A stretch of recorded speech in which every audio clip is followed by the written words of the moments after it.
ओम शांति। अभी हमारी समीक्षा बहन ने भाई दूज का बहुत ही सुंदरतम तरीके से आध्यात्मिक रहस्य सुनाया। हर बात मुझे तो भावनात्मक स्तर पर ही ले जाती है।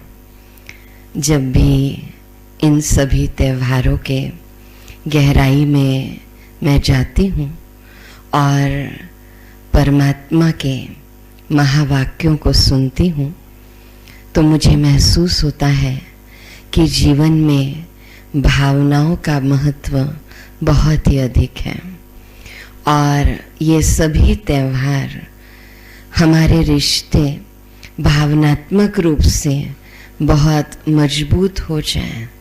इसीलिए शायद शास्त्र लिखने वालों ने बनाए, क्योंकि जो हमारे द्वापर युग के ऋषि मुनि हुए उनको कलयुग के अंत का साक्षात्कार हुआ था कि ऐसा समय आएगा जिस समय भाई बहन का पवित्र रिश्ता भी टूटता हुआ नजर आएगा।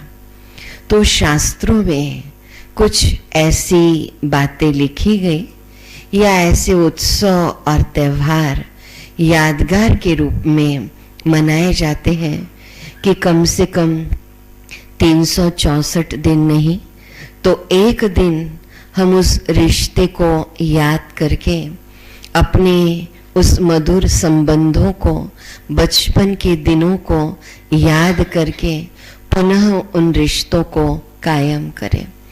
क्योंकि जीवन में कोई कितना भी आगे बढ़ जाए, चाहे भाई बहुत आगे बढ़ गया हो, धन धान्य से बहुत भरपूर हो, उसकी शादी भी हो गई हो और संतान भी हो गई हो, परंतु कई बार वो अपने परिवार में इतना व्यस्त हो जाता है कि जिस बहन के साथ उसने अपना बाल्यकाल व्यतीत किया, प्यार भी, नोक झोंक भी, लड़ाई झगड़ा भी, बहुत प्यार भरा वो संबंध रहता है और कई बार उन रिश्तों को हम भूल जाते हैं, उस मिठास को हम भूल जाते हैं। तो ये त्योहार आते हैं पुनः हमारी स्मृति को जागृत करने के लिए कि आत्मा रूप में तुम्हारा भाई भाई का नाता तो है, लेकिन वर्तमान समय का जो तुम्हारा रिश्ता है वो भाई बहन का है। चलो, बहन भी शादी होकर दूर चली गई हो, ससुराल में रह रही हो, या फिर वो कोई आध्यात्मिक कार्य कर रही हो, लेकिन नाते तो नहीं छूटते हैं ना। तो वो नाता तो बहुत पवित्र होता है। बहुत कम सुनने में आता, ये कलयुग के समय में कुछ विकारों की अति हो गई है, नहीं तो भाई बहन का रिश्ता बहुत बहुत बहुत पवित्र रिश्ता होता है। और कई बार हमें महसूस होता है कि बहनों के नयन जितने गीले होते हैं भाई को याद करके, मैं नहीं जानती कि भाइयों के होते हैं या नहीं। आज मैं कहूँगी आपको कि आपकी भी बहनें ब्रह्मा कुमारी जीवन में बहुत अच्छी सेवाएं दे रही हैं, परमात्मा का कार्य कर रही हैं। तो अपनी उन बहनों के प्रति भी इतनी श्रद्धा का भाव रखें, प्यार का नाता रखें, मधुर संबंध रखें, क्योंकि विश्व में ऐसी कोटों में कोई और कोई में भी कोई कन्या है जिन्होंने अपना सर्वस्व समर्पण किया है परमात्मा के कार्यों में। वो आपकी बहन है, लौकिक बहन है। उसने बहुत बड़ा कदम उठाया है। ऐसा कदम शायद दुनिया में बहुत ही कम लोग उठा पाते होंगे।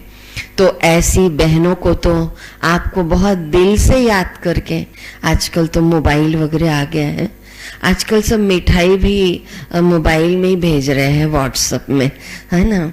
और रिश्ते भी ऐसे ही हो गए। लेकिन अगर आप प्यार से उनसे बातचीत करते हैं तो उनको भी अच्छा लगता है। तो अपने रिश्तों में, नातों में इतना व्यस्त न हो जाए, या धन कमाने में भाई इतना व्यस्त न हो जाए, जो चाहे शादी करके बहन कहीं बाहर हो या फिर आध्यात्मिक जीवन जी रही हो, तो उनके प्रति भी भाई का कुछ कर्तव्य बनता है।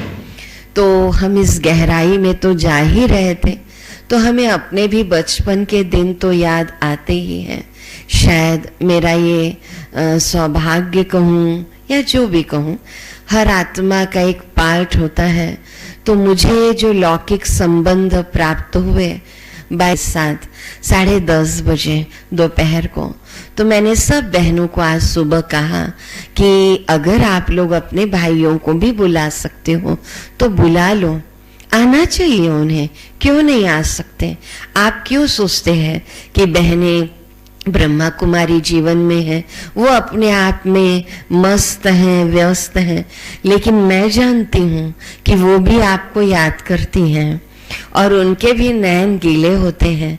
तो अगर उनको अपने भाई के आने की खबर मिलती है तो उन्हें खुशी तो होती ही है कि जिसके साथ मैंने अपना बचपन संवारा है, बचपन में मैं खेली हूँ, नोक झोंक चली है और बड़ा प्यार भरा ये रिश्ता है, वो रिश्ता मुझे आज याद कर रहा है। और वो कितना प्यार भरा रिश्ता है, और वो भाई मेरे से मिलन मनाने के लिए आ रहा है, तो उस ब्रह्मा कुमारी बहन को भी खुशी होती है। कई बार लोग सोचते हैं कि इन्होंने आध्यात्म को अपना लिया तो इनके अंदर इमोशंस ही नहीं है, ये इमोशनलेस है। ऐसी बात नहीं है। शायद हमारे अंदर जितने इमोशंस हैं आपके अंदर नहीं होंगे, हमारे अंदर ज्यादा है भावनाएं, और उन भावनाओं के महत्व को हम समझते हैं।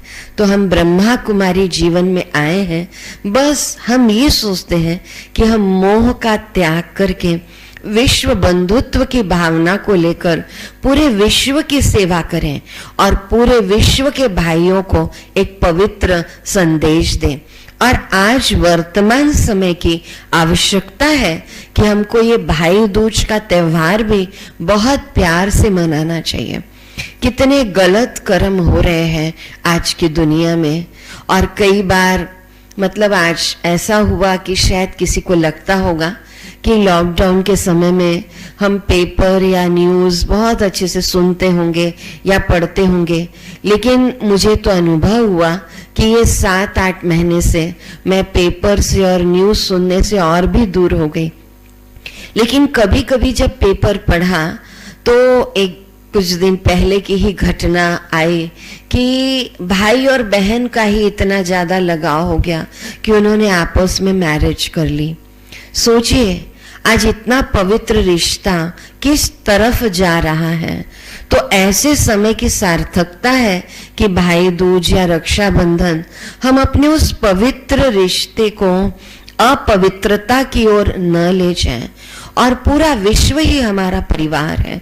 ब्रह्मा कुमारीज में मुझे ये बात बहुत अच्छी लगती है कि यहाँ जो भी भाई आते हैं हम उनके नाम के आगे भाई शब्द ही लगाते हैं, बहुत अच्छा लगता है। विक्रम भाई, राकेश भाई, किशन भाई, संदीप भाई, ये सब भाई, माना वो हमारे लौकिक रिश्ते में भाई नहीं है, लेकिन हम उनके आगे भाई लगा रहे हैं। यानी जब वो यहाँ पर आए तो हम बहनों को उस पवित्र रिश्ते से देखें और हम भी उन्हें उस पवित्र रिश्ते से देखें, और इतनी पवित्रता को अपने जीवन में अपना लें कि इस भाई दूज के पवित्र पर्व को हम सार्थक कर दें। तो इस दिन भी चंद्रमा की शीतलता का महत्व है।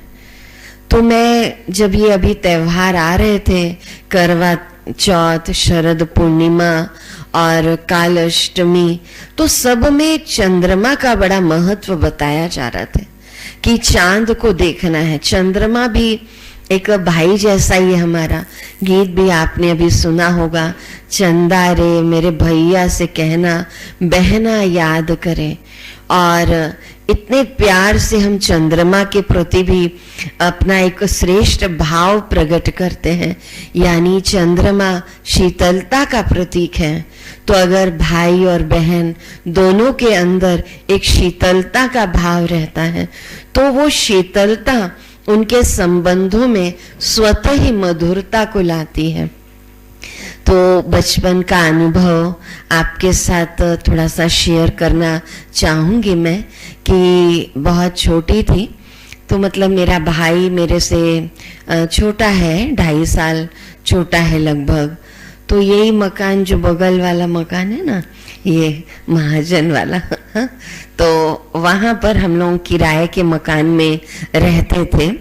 तो क्या हुआ कि हमारे पिताश्री भोपाल जा रहे थे। बालू भैया फिर सुन रहे हैं, भोपाल की बात फिर आ जाती है। तो हम भोपाल जा रहे थे और भोपाल में मतलब किसी की मैरिज थी। तो मैं अपने भाई से 2.5 साल बड़ी, लेकिन भाई से बहुत ज़्यादा प्यार, मतलब मैं भाई के बिना एक दिन भी नहीं रह सकती थी। ऐसा मतलब मुझे लगता था बहन के बिना रह सकती थी, लेकिन मैं अपने भाई के बिना नहीं रह सकती थी। तो मेरे पिताश्री भाई को केवल लेकर के जा रहे थे, मुझे लेकर के नहीं जा रहे थे। मुझे पिताजी के लिए कुछ नहीं लग रहा था कि पिताजी जा रहे हैं, लेकिन मुझे भाई के लिए लग रहा था कि ये भाई 6-7 दिन मेरे से दूर रहेगा, मैं भाई के बिना कैसे रह सकती हूँ। रिक्शा आ गया, सामान रखा गया और जा रहे हैं और मेरा रोना शुरू। मैं इतना रोई इतना रोई इतना रोई कि आखिर मेरे पिताश्री को मुझे भी ले जाना पड़ा और मैं भी भोपाल गई। तो मुझे ऐसे लगता था क्यों इसको क्यों ले जा रहे हैं, मैं भी तो छोटी हूं ना, मुझे भी ले जाना चाहिए। उनको क्या पता कि मैं अपने भाई से कितना प्यार करती हूँ, उनको तो समझ ही नहीं आ रहा है कि मैं अपने भाई से इतना प्यार कर रही हूँ, और उनको ले जाना पड़ा।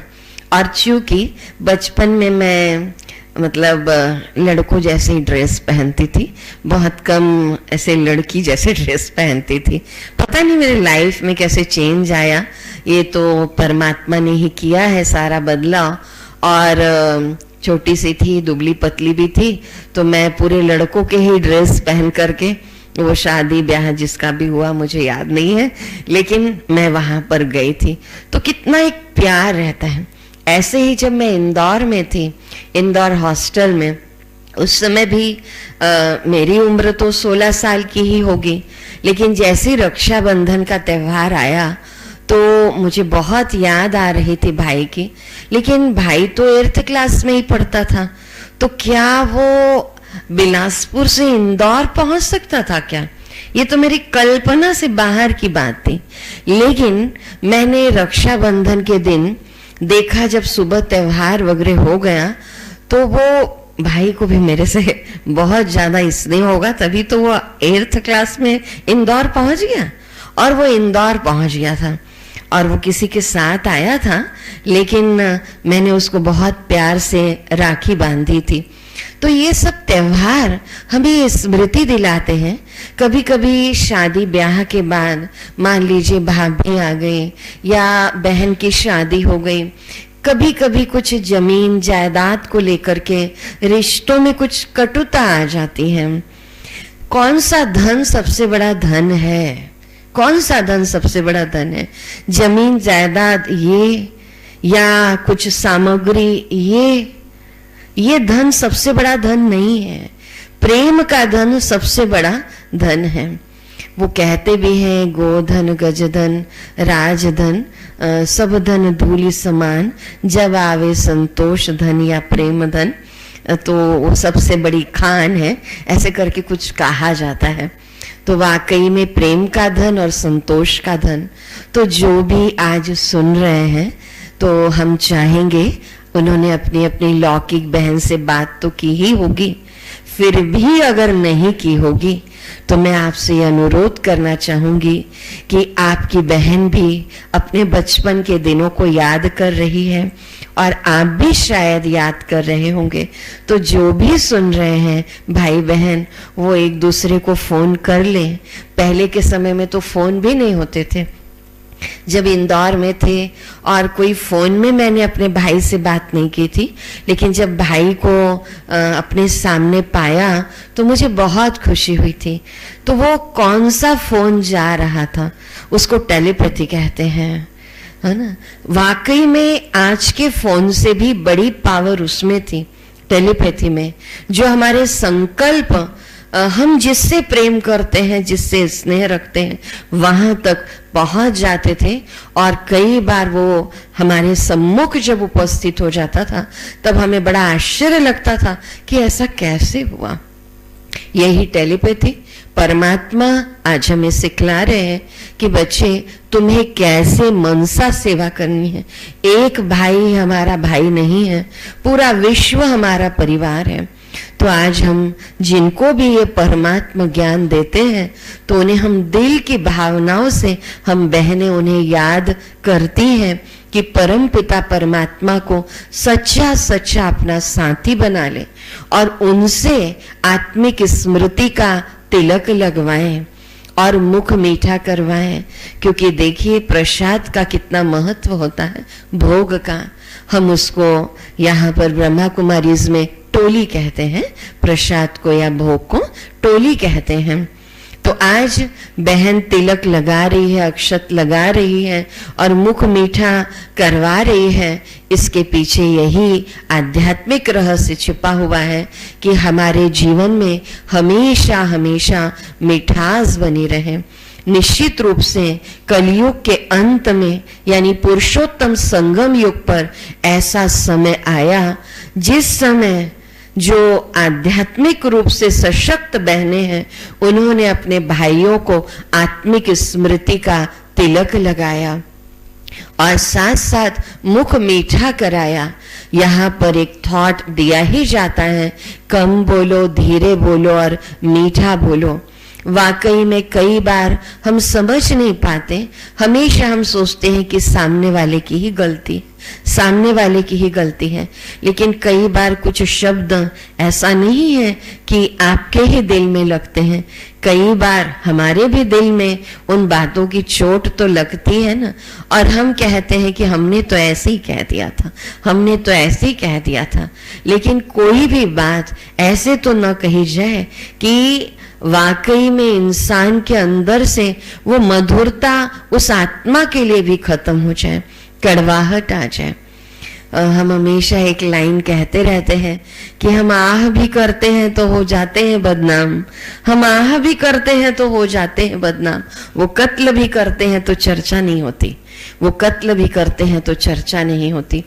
तो कई बार बहुत ज्यादा लौकिक संबंधों में हम ये समझने लगते हैं कि ये तो मेरी बहन है, ये तो मेरा भाई है, मैं इनके साथ कैसा भी व्यवहार कर सकता हूँ, कैसे भी अपशब्द बोल सकता हूँ। लेकिन ऐसा नहीं है। और खास जब ये होता है कि शादी करके भी अगर बहन कोई दूसरे परिवार में चली गई है, शुरू शुरू में तो उसको एहसास नहीं होता, वो अपनी जिंदगी में बड़ी मस्त रहती है अपने पति के साथ, फिर संतान उत्पन्न होती है तो संतान के साथ। लेकिन धीरे धीरे धीरे जब सब अपनी लाइन में लग जाते हैं तो पुनः उसको अपने परिवार की, जिस परिवार में वो खेली है, बड़ी हुई है, उसको वो परिवार बहुत याद आता है, दिल की गहराई से याद आता है। तो ऐसे समय में मैं कहना चाहूंगी भाइयों को भी कि जिन्होंने अगर फोन नहीं किया होगा तो अपनी बहन को फोन कर लेना, बहुत बहुत प्यार से, मधुरता के साथ। और साथ साथ हम ब्रह्मा कुमारी बहनें भी आपको आध्यात्मिक रूप से संदेश देना चाह रही हैं, आत्मिक स्मृति का तिलक लगा रही हैं और मुख मीठा करा रही हैं। तो इतने अच्छे ये त्योहार हैं, लेकिन उसके रहस्यों को न समझने के कारण केवल एक औपचारिक रस्में रह जाती हैं। लेकिन अब हमें औपचारिक रीति से उन रस्मों को नहीं निभाना है, परंतु दिल की गहराई से उन संबंधों की मधुरता को, स्नेह को, प्रेम की डोरी के महत्व को हमको समझना है। और एक अनुभव आपको बताना चाहूंगी कि हम भी ब्रह्मा कुमारी जीवन में जब आए तो हमने परमात्मा को माँ के रूप में भी याद किया, पिता के रूप में भी याद किया, दोस्त के रूप में भी याद किया, साजन के रूप में भी याद किया, बच्चे के रूप में भी याद किया। क्योंकि हम भक्ति में भी कहते हैं कि त्वमेव माताश्च पिता त्वमेव, त्वमेव बंधुश्च सखा त्वमेव, त्वमेव विद्या द्रविणं त्वमेव, त्वमेव सर्वम मम देव देव, सब कहते हैं। लेकिन एक बार ऐसी मेडिटेशन में हम सोच रहे थे कि भगवान को हमने कभी भाई नहीं बनाया, कि वो मेरा भाई है, इसलिए शायद कहीं भाई का संबंध खींचता तो नहीं है, परंतु आज से मैं उसको अपने भाई के रूप में भी याद करूंगी। तो रक्षाबंधन में सबसे पहली राखी हम परमात्मा को ही बांधते हैं, और आज भी हमने ब्रह्म मुहूर्त में सबसे पहला तिलक परमात्मा को ही भाई रूप में लगाया। क्योंकि आज आपको बता दें कि ब्रह्मा कुमारी इसके पूरे विश्व में 140 देशों में 9000 सेवा केंद्र हैं, और बहनें ही उसको संभाल रही हैं, जो समर्पित हुई 16, 17, 18 या 20 या 25 वर्ष की उम्र में, और वो बहनें ही संभाल रही हैं। तो वाकई में वो परमपिता परमात्मा जो हमारा भाई है, वो हमारा रक्षक बना रहता है। आज मान लीजिए हम अपने भाई को राखी बांधते हैं, लौकिक भाई को, या भैया दूज मनाते हैं, लेकिन अगर मेरे जीवन में कोई विपरीत परिस्थिति आती है और मेरा भाई विदेश में रह रहा हो या दूर रह रहा हो, तो वो मेरी रक्षा कैसे कर पाएगा? तो मुझे यह अनुभव बहुत गहराई से हुआ कि परमात्मा जैसा भाई कोई नहीं है, परमात्मा जैसा रक्षक कोई नहीं है। तो इसीलिए सबसे पहला तिलक तो हम परमात्मा को ही लगा देते हैं, परमात्मा हमें लगाते हैं आत्मिक स्मृति का तिलक, और हम परमात्मा को अपना भाई मान लेते हैं। तो ये भी कहना चाहेंगे कि आज कहीं 2 बहनें रहती हैं, कहीं पर एक बहन को भी कभी कभी अकेले रहना पड़ता है, लेकिन वो किस बल पर रहती हैं, किस भरोसे पर रहती हैं? केवल परमात्मा को भाई बनाकर, इस भरोसे पर वो अपना जीवन समर्पित करती है कि अगर मेरे जीवन में कभी कोई विपरीत परिस्थिति आएगी तो परमात्मा मेरा भाई बनकर मेरा रक्षक बनेगा। इसीलिए द्रौपदी का उदाहरण बताया जाता है कि द्रौपदी ने श्री कृष्ण को अपना भाई माना था, और जब पति भी रक्षा नहीं कर पाए, बड़े बुजुर्ग भी रक्षा नहीं कर पाए, भीष्म पितामह द्रोणाचार्य आदि कोई रक्षा नहीं कर पाया, और पतियों ने तो दांव पर ही लगा दिया था द्रौपदी को, तो ऐसे समय पर उसने भाई को ही पुकारा था, यानी परमात्मा को ही पुकारा था, और परमात्मा ने ही उसके सतीत्व की, पवित्रता की रक्षा की थी।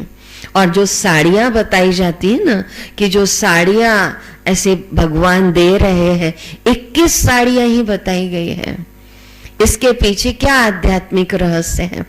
आज आप कलयुग में भी देखेंगे कि कई द्रौपदियों की लाज लूटी जा रही है। एक द्रौपदी की बात नहीं है, कई द्रौपदियों की लाज लूटी जा रही है। और ऐसे समय पर हम बहनें अगर परमात्मा को अपना भाई बनाकर चलती हैं, तो वो हमारे सतीत्व की, हमारे पवित्रता की परमात्मा भाई बन करके रक्षा करने के लिए जरूर आते हैं। तो 21 साड़ी से तात्पर्य क्या है? आप जब ब्रह्मा कुमारी इसका कोर्स करेंगे तो आपको पता चलेगा। 7 डेज का बेसिक कोर्स होता है, निःशुल्क। तो सतयुग में परमात्मा ने हमें बताया कि सतयुग में 8 जन्म होते हैं, त्रेता में 12 जन्म होते हैं, 84 का क्या आंकड़ा है परमात्मा ने ये समझाया है, और पुरुषोत्तम संगम युग का 1 जन्म होता है। तो सतयुग और त्रेता युग 8, 12, 20 और संगम युग का 1 जन्म, यानी टोटल 21 जन्म। और भगवान ने जो साड़ियां द्रौपदी को पहनाई, वो भी 21 साड़ियों की बात आती है। और कन्या के लिए भी कहा जाता है कि कन्या वो जो 21 कुल का उद्धार करें। कन्यादान श्रेष्ठ दान कहा जाता है। कौन सा कन्यादान श्रेष्ठ दान है?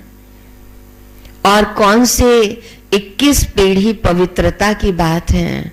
पुरुषोत्तम संगम युग पर जो कन्याएं, जो बहनें परमात्मा को भाई बनाती हैं, परमात्मा उन्हें 21 जन्मों तक पवित्रता की साड़ी पहना देते हैं। वहां पर इतनी पवित्रता होती है क्योंकि आप देवी देवताओं को नमन करते हैं, लक्ष्मी नारायण को, राम सीता को, राधे कृष्ण को। आज की गृहस्थी उन गृहस्थियों को नमन कर रहे हैं क्योंकि उनके अंदर वो पवित्रता की शक्ति थी। तो हम उस पवित्रता को हमेशा नमन करते हैं। तो वास्तव में ये बात है 21 जन्मों की। तो आज हमारा भी ये कर्तव्य बनता है, आज सभी भाइयों का भी ये कर्तव्य बनता है कि जिस प्रकार आपको लगता है कि आपकी बहन के तरफ कोई गंदी दृष्टि से न देखें, आप भाइयों को भी ये संदेश देना चाहेंगे। जिनके तरफ आप गलत नजर से देख रहे हैं, गलत कर्म जिनके साथ जबरदस्ती कर देते हैं, वो भी किसी की बहन है। उसके भी पवित्रता की रक्षा करना आपका कर्तव्य है। तो ये सब त्योहार, चाहे भाई दूज हो, चाहे रक्षाबंधन हो, ये हमें इस मधुरता की ओर, इस पवित्रता की ओर और इस आध्यात्मिक गहराई की ओर ले जाता है कि वास्तव में पूरा विश्व ही मेरा परिवार है और सारी वसुधा मेरा कुटुंब है। और हमें हमारी भारतीय संस्कृति पर बहुत ही गर्व होना चाहिए। तो पुनः आप सभी को दीपावली के 5वें दिन भैया दूज की बहुत बहुत बहुत दिल से शुभकामनाएं, बधाइयां हो। ओम शांति, ओम शांति, ओम शांति।